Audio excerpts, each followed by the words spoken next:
Boxing update mga tol, Puerto Rican na si Abimael Ortiz na sinasabing makakalaban daw ni Cuadro Alas ngayong Marso. Kung makikita po natin, last October, bakante po ang rank 15 sa WBA. So nakapasok po si Abimael Ortiz sa WBA dahil tinalo po niya si Kevin Gonzalez na isang Mexican fighter. So makikita po natin yung laban ni Abimael Ortiz dito mga tol. May katangkaran ito. 5'6" pero mahaba yung galamay niya. So mas matangkad dito kay Cuadro Alas Casimero. Kung makikita po natin yung fighting style nito, masipag bumato ng jab. Pero hindi ganun kabilis itong si Abimael Ortiz. Mahilig din makipagsabayan ng suntok mga tol, pero depende siguro sa kalaban niya. Kung makipagsabayan ito kay Cuadro Alas at hindi niya gamitin ang reach advantage, malamang kaya din ito i-knockout ni Cuadro Alas sa early round. Pero base dito sa galawan ni Abimael Ortiz kontra Kevin Gonzalez, malupit din ito mga tol at kayang mag-outbox. Pero tingin ko mga tol, kaya ni Cuadro Alas ang punching power nito.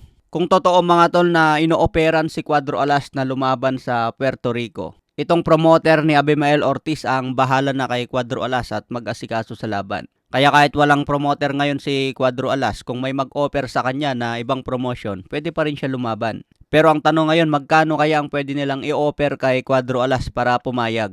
Kasi ang mangyayari dito mga tol, hinahabol nila si Casimero dahil mataas din ang ranking niya sa Super Bantam. Kasi may kartada rin si Casimero mga tol. Kung matalo nila si Casimero, malaking bagay yan sa kanilang boksingero. Kung matalo niya si Casimero mga tol, mas aangat niyan sa ranking. Kaya kailangan ni Cuadro Alas ngayon tanggapin yung mga offer sa kanya. Lalo na ito, number 15 na sa WBA. Hindi na masama ito mga tol. Kung matalo ito ni Cuadro Alas, may pakinabang kasi kasama sa top 15 ranking. Sa ngayon, wala si Casimero sa ranking ng WBA.